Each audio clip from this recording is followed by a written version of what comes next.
Ги гледате вестите на Сител. Во студиото со вас Иван Кузмановски.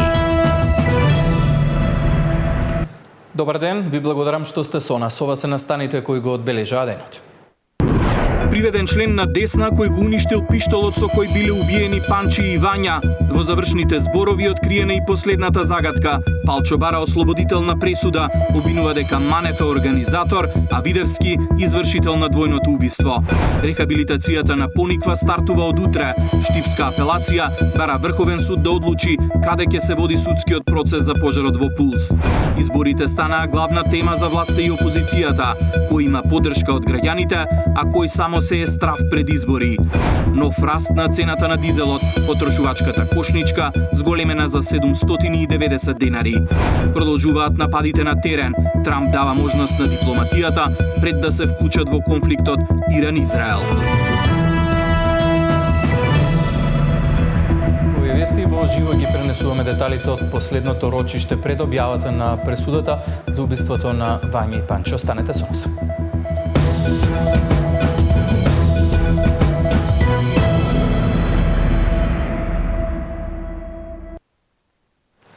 На крајот од судскиот процес за убиството на Вања и Панче решена и последната загадка. Во завршните зборови Велибор Манев откри дека член на партијата Десна, вработен во Народната банка, го уништил пиштолот со кој било извршено двојното убиство, по што посоченото лице беше приведено. Случувањата во судница ги следеше колешката Мирјана Давидовска. Имаме во живо во овие вести. Да, имаме технички проблем со комуникацијата со колешката Мирјана Давидовска. Ќе се вратиме малку подоцна со деталите од судскиот процес за двојното убиство на Вања и Панче и информациите кои што во последните сведоштва беа изнесени како информација пред судот. Инаку спореди последните информации, како одлука на апелациониот суд, Нино Васев, екс-директорот на онкологија, обвинет за несовесно лекување на пациенти и злоупотреба на функцијата, и поранешниот економски директор Нехат Нухи одат во притвор. По денешната јавна седница во апелација, Васев бараше од апелациониот суд да му го укине куќниот притвор, бидејќи очекувал фер судење, а за тоа неопходно било да се брани од слобода. Судењето за Васев почнува на 11-тидниот месец. Деталите ги слушаме од колегата Зоран Јаневски. Двајцата поранешни директори на онкологија одат во притвор. Ова следи по денешната јавна седница во апелациониот суд, на која Нино Васев и Нехат Нухи ги соочи аргументите со вишото јавно обвинителство. Двајцата обвинети бараа укинување на куќниот притвор, а обвинителството предложи ефективен.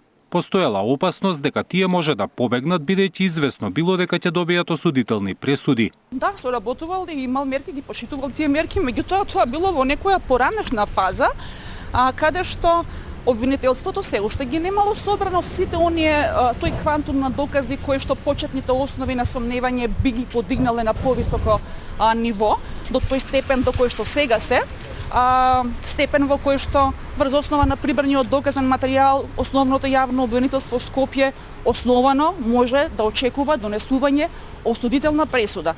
Колку што е поизвестно случувањето со можноста од осуда на ефективна казна затвор, така и се зголемува опасноста од бегство. Аргументите на Васев и Нухи не ги убедиле судиите, па апелација одлучи двајцата да одат во притвор. Следните 30 дена ќе ги поминат во истражниот затвор во Шутка. На јавната седница поранешните директори на онкологија тврдеа дека немаат намера да бегаат. Во текот на целата истрага соработувале со институциите, а за да го обелат својот образ одели на расправата во собрание по отворање на случајот. Васев беше краток во својот говор пред апелационите судии. Тивко рече дека очекувал фер судење, па неопходно за тоа било да се брани од слобода. Бараме честно судење, барам достапност да одам во суд, значи сакаме да се браниме во постапката. Судењето за Васев ќе почне на 11-тидниот месец. Заедно со уште тројца доктори обвинети се дека користеле несоодветна терапија, а дел од пациентите и воопшто не ја добивале. Присвојувале и лекови, па државниот буџет го оштетиле за над 35 милиони евра. Нухи пак како организационен директор заедно со Васев се опфатени со друго обвинение. Се товарат дека двајцата како раководни луѓе на клиниката ја злоупотребиле положбата при набавка на лекови. Зоран Јаневски, Сител телевизија.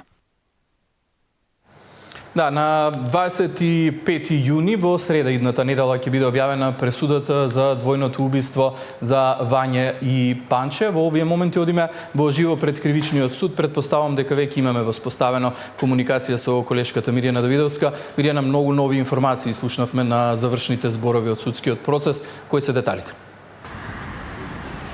Да, она што беше најново, можам да кажам и најинтересно е последното приведување на лицето ЗД, кое што беше посочено на денешното рочиште на завршни зборови од страна на еден од обвинителите, а тоа е Велибор Манев, кој што посочи, бидејќи не можел веќе да слуша како Лјупчо Палевски и Палчо го обвинува дека лажно сведочи, па решил детално се да открие, иако и претходно споменуваше во други рочишта за ова лице дека е токму тој кој што ги уништил доказите, односно оној син ранец кој што беше споменуван повеќе пати дека во него биле оружјето и моторолите кои што ги користеле обвинителите за извршување на двете кривични дела. Па откако заврши ваквото сведочење, односно се уште беше во тек самото рочиште, ние добивме брзо потоа информација и потврда од страна на јавното обвинителство дека е приведено ова лице кое што е всушност член на партијата Десна, бил близок пријател на и соработник на Лјупчо Палевски Палчо и е вработен во Народната банка и тој добил задача преку Велибор Манев дека треба да го уништи овој син ранец. Ова апсење доаѓа по ваквото сведочење и се претпоставува дека ова отвара една нова димензија во целиот овој случај со двојното убиство на малата Вања Ѓурчевска и на велешанецот Панче Жежовски, со оглед на тоа дека доколку бидат пронајдени ваквите докази ќе бидат плюс во целата постапка за докажување на овие кривични дела и иако не добивме конкретни насоки и информации за тоа како ќе се постапува од страна на истражните органи, бидејќи веќе слушнавме дека е закажано и рочиште за носење на пресуда веќе следната недела. Го прашавме адвокатот на Лјупчо Палевски Палчо. Тој рече дека воопшто ниту тој, ниту неговиот клиент не се запознаени со ова лице, ниту пак со сето она што го сведочел Велибор Манев на денешното рочиште. Во продолжение ива неговата изјава. Откривањето на името на човекот кој го поседувал ранецот према кажувањата на Велибор, значи мислам дека ова кажување беше уште пред неколку месеци, каде што и јас лично како радител на Палевски инсистирав да тоа лице биде и тогаш откриено. За жал, во завршен збор на постапката истото беше откриено и како што тргна постапкава, така и заврши на лош, нечестен начин, со многу слабости во целата процедура и слабости на обвинителството. Самите видовте дека нити еден доказ не се изведе против Палевски, нити некаде беше забележан, нити имаше негова ДНК, нити било кој каков приближно да речам некој доказ да достави обвинителството до судот, до јавноста, до нас, такво нешто немаше. И од тие причини ние од браната ја сведовме на тоа дека поради немање на доволно докази дека судот треба да донесе ослободителна пресуда.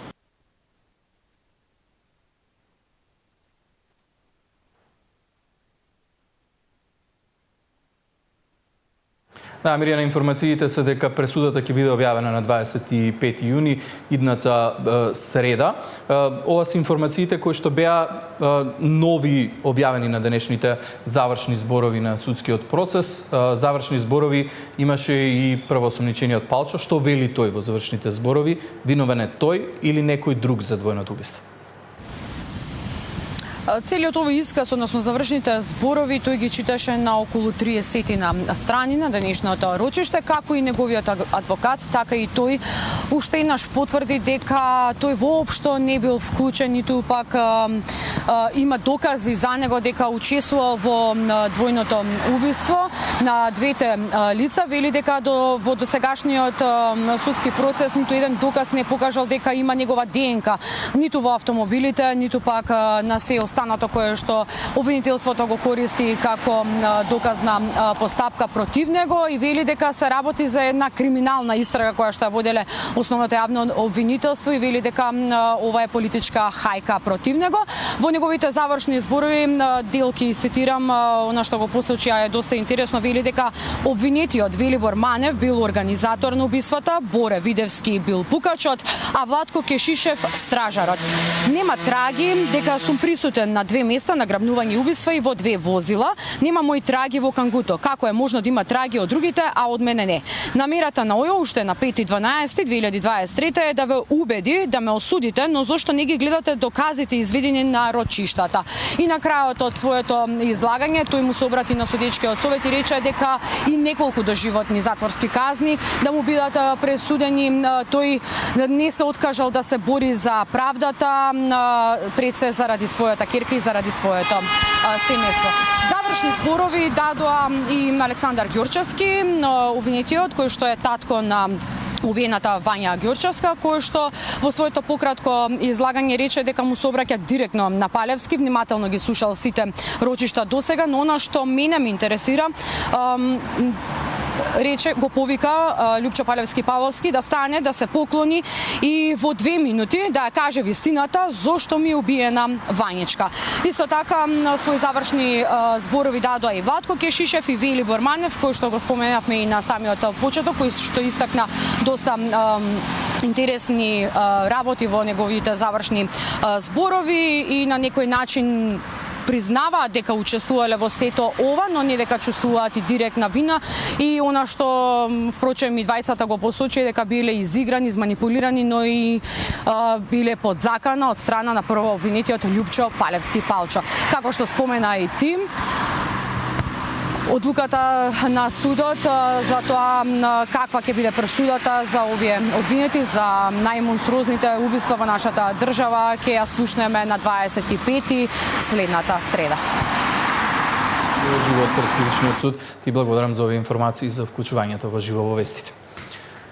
Судот во Струга го прогласи за виновен градоначалникот Рамис Мерко по обвинението за извршено кривично дело, несовесно работење во службата, односно за сторени нерегуларности при назначувањето на вршители на должност, директори на општински основни училишта во селата Лабуништа, Радолишта и Подгорци. Судијата Јордан Јованов, кој го водеше процесот за стореното кривично дело, на обвинетиот му изрече парична казна во износ од 100 дневни глоби, односно вкупно 10.000 евра во денарска противредност. Образложувајќи ја пресудата, судијата Јованов истакна дека имал предвид повеќе олеснителни околности пред се тоа што обвинетиот немал кривично досие, односно не бил претходно осудуван. Застапниците на обвинителството најавија дека ќе обжалат пресудата.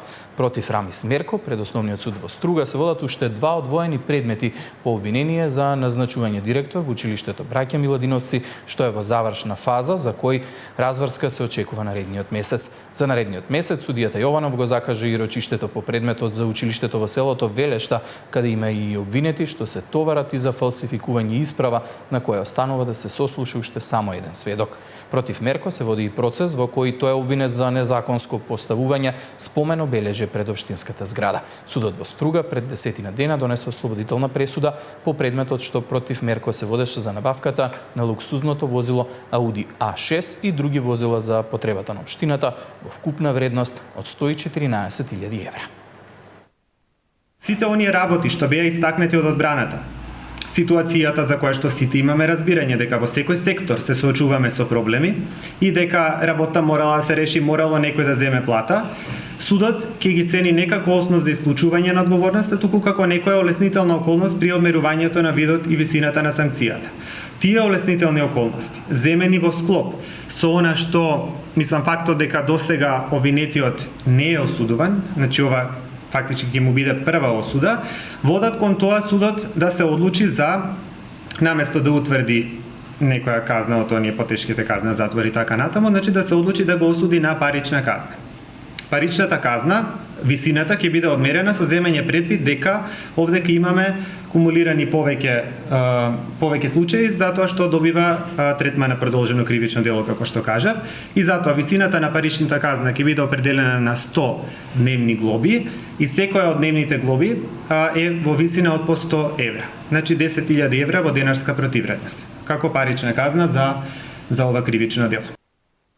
Денеска во Основниот суд во Струга беше одложен судскиот процес за родилката од Девар Илдис Веаповска, која остана без матка, бубрек и јајник. Поради две барања за одложување не се одржа расправата, едното со образложение на второ обвинетиот поради здравствена состојба на неговата ќерка и второто за одлагање до завршување на кривичен предмет поведен против вешти лица кои го изготвиле супервештачењето. Делото има уште една година до апсолутна застареност. Скандалот со родилката се случи на 31 август 2020-та. Делото застарува во 2026 година. Судијата уверува дека дотогаш ќе има пресуда.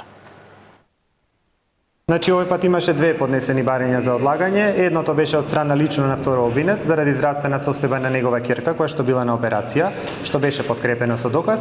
Второто барање за одлагање до завршување на кривичен предмет поведен против вештите лица што го изготвувале супервештачењето. За ова што е со кривичниот предмет, бидејќи предметот се уште само што е оформен, ништо не е превземено, одлучив дека нема да го чекам исходот од таа постапка, него расправата ќе продолжи, а другава причина, бидејќи се работеше за легитимна здравствена причина, го одобрив барањето и ја одложив расправата. Па денес беше очекувана реакција после дознавањето дека постојат два поднесока за одлагање. Тоа едниот е здравствената состојба на второ обвинетиот на детето. Не сакам да верувам дека второ обвинетиот користи ваков метод, меѓутоа ако е невистија, тогаш нему нека му служи на чест. Што се однесува до првиот дел, судот донесе правилна одлука дека не смее да прекине постапката поради поднесување кривична пријава против лекарите, бидејќи така се прејудицира осудителна пресуда за обвинетите денес. А тоа би значило доколку има ослободителна пресуда, би била безпредметна кривична пријава и би влегле во една правна спирала што е недозволиво. И затоа сум задоволен со одлуката на судијата паралелно да се водат постапките. Ова одложување, ова судење, одење на да застари делото, значи тоа влија и врз моето психичко здравје и врз моите деца и врз мојата фамилија. Рехабилитацијата на Пониква стартува од утре. Штипска апелација бара Врховен суд да одлучи каде ќе се води судскиот процес за пожарот во Кулс. Изборите станаа главна тема за власта и опозицијата, кој има поддршка од граѓаните, а кој само се е страв пред избори.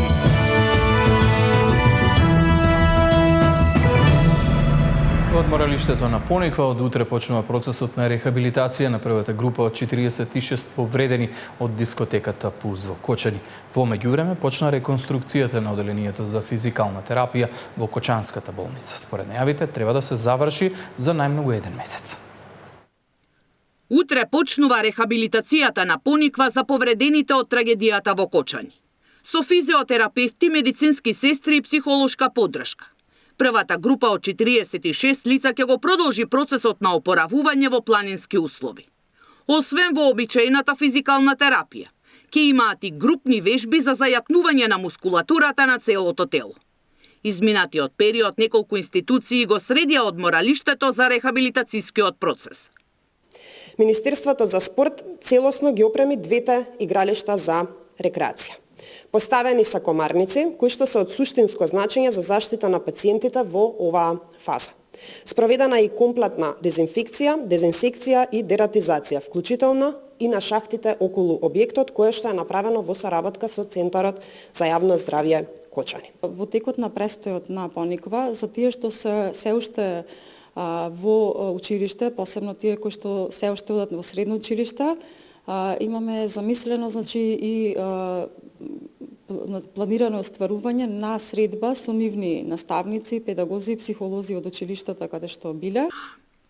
58 од повредените носат компресивна облека и според лекарите резултатите се видливи. Неколку пати ќе ја менуваат во рок од 2 години, но тоа според медицинските лица не им пречи во секојдневните активности и одењето на физикална терапија. Наскоро ќе има и силиконски маски за осумина кои се солузни на лице и врат, а експерт од Словенија ќе ги посети за младите кои имаат ампутации на прсти. Разговарано е со специјалист кој што работи конкретно со изработка на естетски прсти, значи силиконски прсти. Разговарано е со нив за како привремено решение додека се најде, додека се консултират дополнително специјалисти по пластична хирургија во однос на тие дечиња кои што имаат ампутација на различно ниво на прстињата, значи што би бил планот за понатаму. А по алармирање за состојбата во болницата во Кочани дека таму не е мрднато со прст повеќе од 40 години. Во тек е реконструкција на одделот за физикална медицина, која треба да заврши за 3 до 4 недели. На лекување во странски центри се уште има 5 од повредените и 5 во здравствените установи во земјата. Сања Димитровска, Сител телевизија. Штипска апелација денеска ја префрли топката на Врховниот суд. Тој ќе треба да ја донесе одлуката каде и кога ќе почне судскиот процес за пожарот во дискотеката Пулс.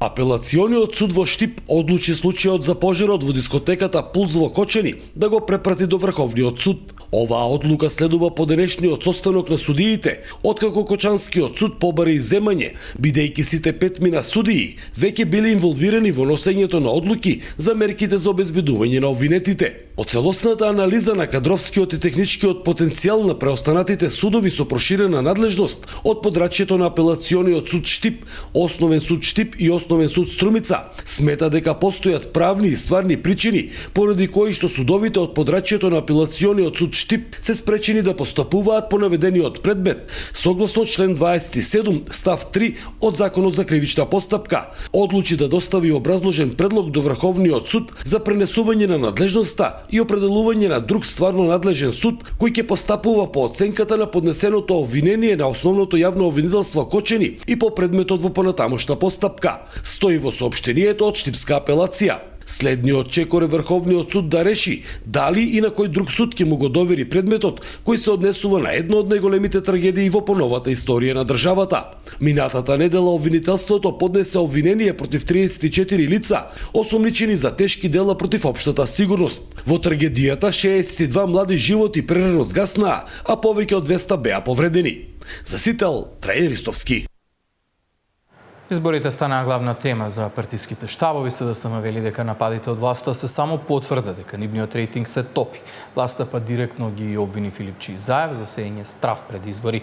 За Европскиот фронт изборите се единствен излез за деблокада на евроинтеграциите. Партиите си разменуваат обвинувања во пресрет на изборите, но сите со различен фокус. Тврдењата на власта дека по изборите ќе ја снема СДСМ од политичката сцена, според опозицијата е доказ дека паѓа рейтингот на ВМРО-ДПМН и според нив граѓаните ќе ги казнат за погрешните политики.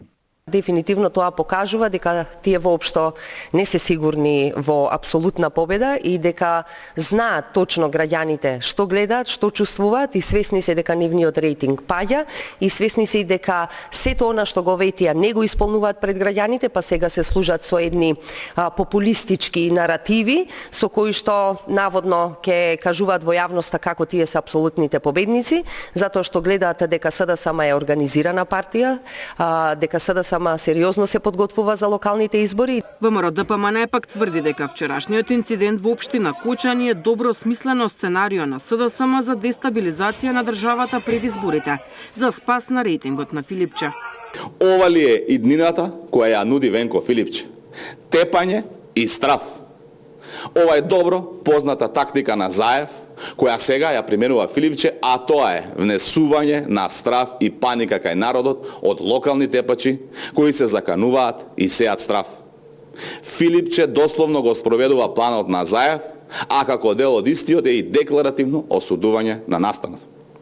Наместо лицемерни пораки, еве, го предизвикуваме Филипче да побара неговиот тепач од Кочани, а Киов да си поднесе оставка од Советот во Кочани. Во убедлива победа на локалните избори се убедени од Европскиот фронт. Резултатите од изборите според нив несомнено ќе повлечат одржување на предвремени парламентарни избори. Ќе излеземе со заедничка листа и заеднички кандидати. Со тоа фактички ќе бидеме опфатени сите ќе бидеме задоволни. Сигурно ќе бидеме победници на овие избори, апсолутни победници, бидејќи народот ќе верува и сега верува, ние сме опозиција, народот верува во нашата визија, имаме цел и нашите граѓани имаат доверба кон нас. Ќе видите дека по локалните избори Македонија ќе има една друга светла иднина. Без нас не може да има и централна власт. Според Мурати, предвремени избори се потребни поради тоа што само Македонија во целиот регион назадува на патот кон Европската унија. Не затоа што нема капацитет, туку како што вели, затоа што нема политичка волја. Диспина Тодоровска, Сител телевизија.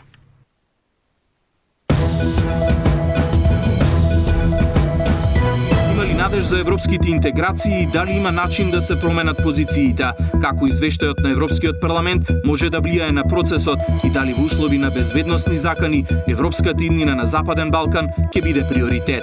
Во тема на денот со Никола Димитров.